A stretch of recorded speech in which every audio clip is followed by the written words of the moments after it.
There's a storm coming.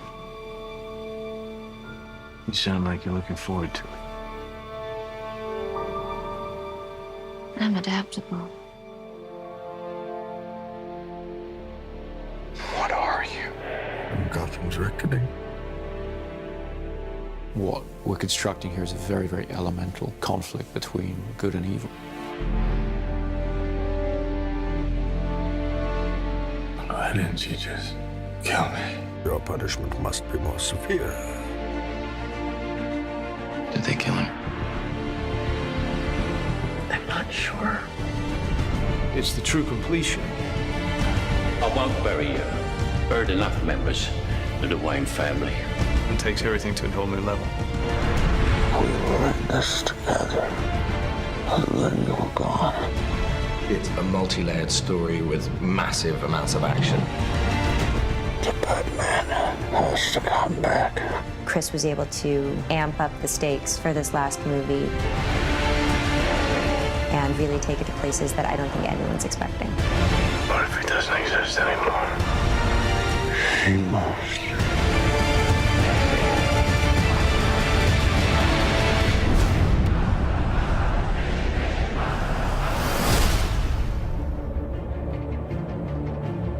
At the beginning of The Dark Knight Rises, we find a Bruce Wayne who's been damaged by his experiences as Batman.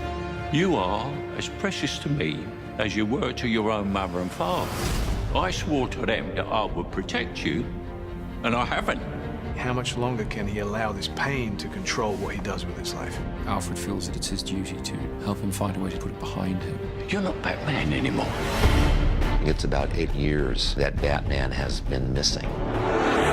And we've gotten to see what Gotham has become.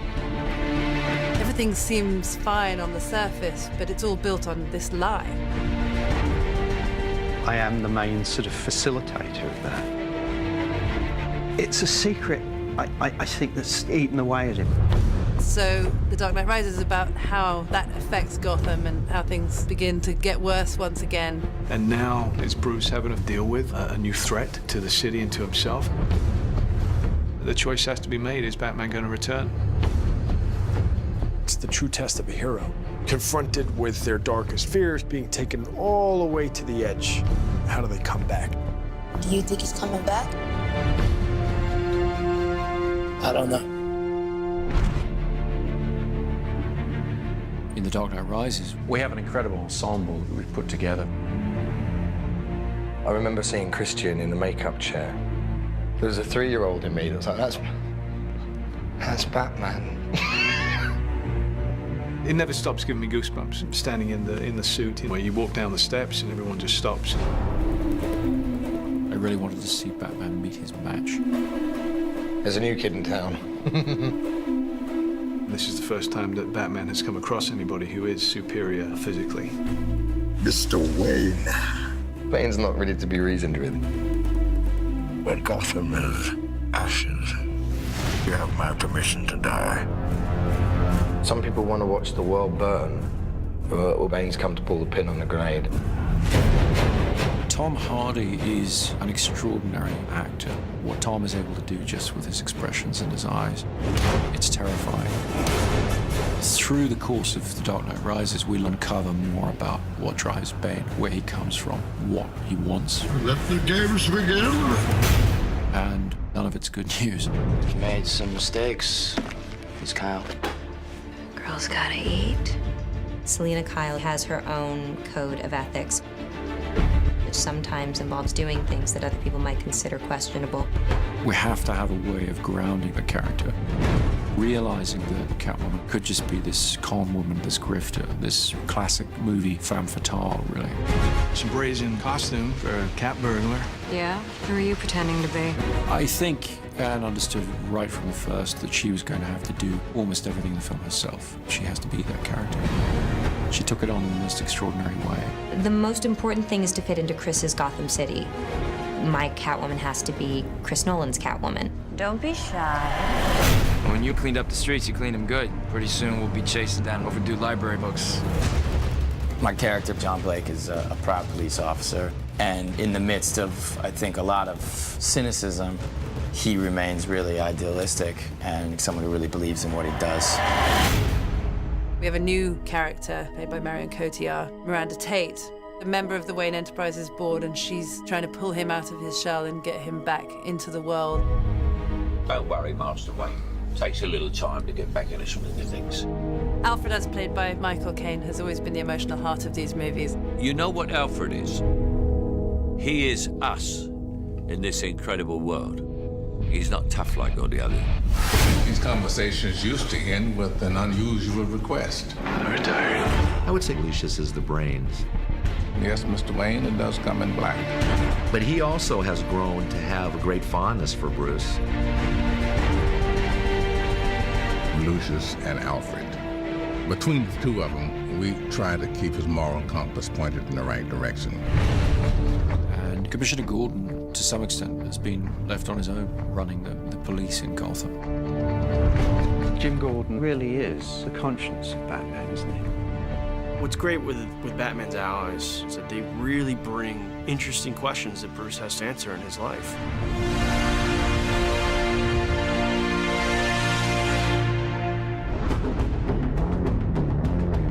Chris has always had such a strong sense of spectacle, with this good human story to it as well. He turns those big action movies into something very intimate and emotional. You feel very close to all those people.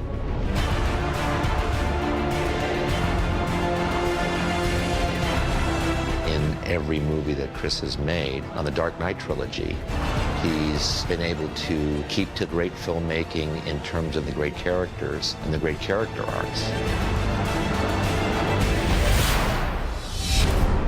He creates whole worlds that you really can get lost in.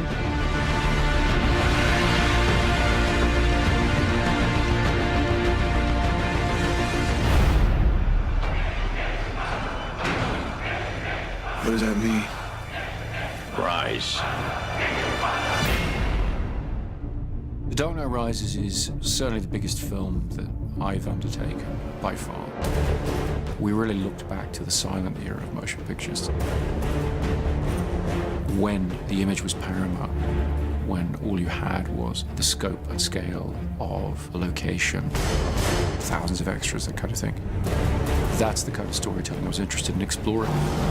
Dark Knight Rises is about trying to get some of that romantic scale and modernism into it in a sort of epic way. We started the shoot in India, then we moved to the UK. After that, we went to Pittsburgh, Los Angeles, Manhattan. It's been relentless action from start to finish. We've expanded into the largest of genres, the war movie, the disaster film. They add scale, raising the stakes from a place where they were already extremely heightened. We do get a great kick out of doing this action work. To be in Inverness, Scotland, flying with a fuselage in an aircraft and 4 stuntmen hanging off an airplane. With Chris Nolan, as much as we can physically do inside of that lens is where he would like to go.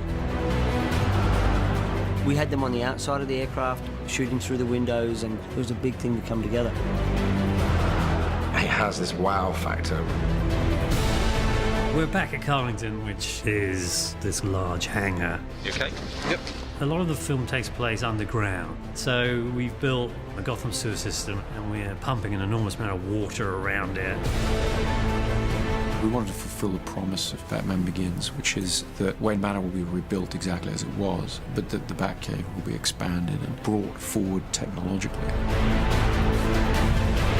My mother warned me about getting into cars with strange men. This isn't a car. One of the biggest creations was the new flying vehicle, the Bat. It's a big insect. It's nearly 30 foot long and 17 foot wide. It needs to travel very fast up roads. It needs to climb up over buildings. Chris Corbould and Chris's designs are just phenomenal. It's a wonderful new gadget. We have a big stadium that we have to blow up. The Pittsburgh Steelers have kindly allowed us their stadium. We We had almost 11,000 people turn up for one day's shooting to play fans of the Gotham Rogues. The biggest challenge is just the sheer scale of the operation that's going on. You know, we've got thousands of people in the stands, we've got multiple cameras, IMAX cameras. This is probably going to be one of the biggest, most demanding visual effects sequences in the film.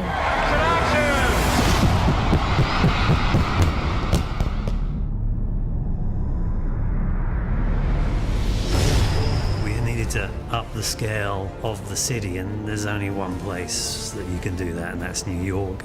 In the Wall Street sequence, there's a big battle between the police and all the mercenaries. They've got something like 1,200 extras.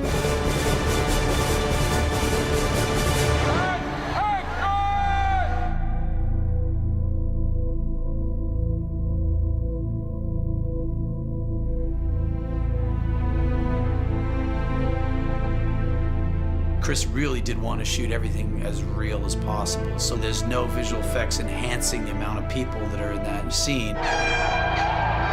This was 8 months of preparation has gone into what you see here, working with the city, with the departments in order to control this set.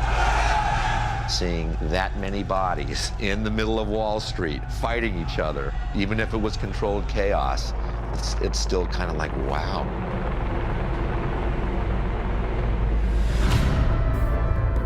People of Gotham, we have not abandoned you. What does that mean? It means we're on our own. This is certainly the biggest movie that I've ever worked on. But then emotionally, it feels like something that a lot of people can tap into. It's wonderful. It kind of brings things full circle. You see only one end to your journey. Sometimes a man rises from the darkness. Every great story deserves a great ending, and we've really tried to be true to that. The Dark Knight Rises is our attempt to give that great story its great ending. We want to destroy Gotham.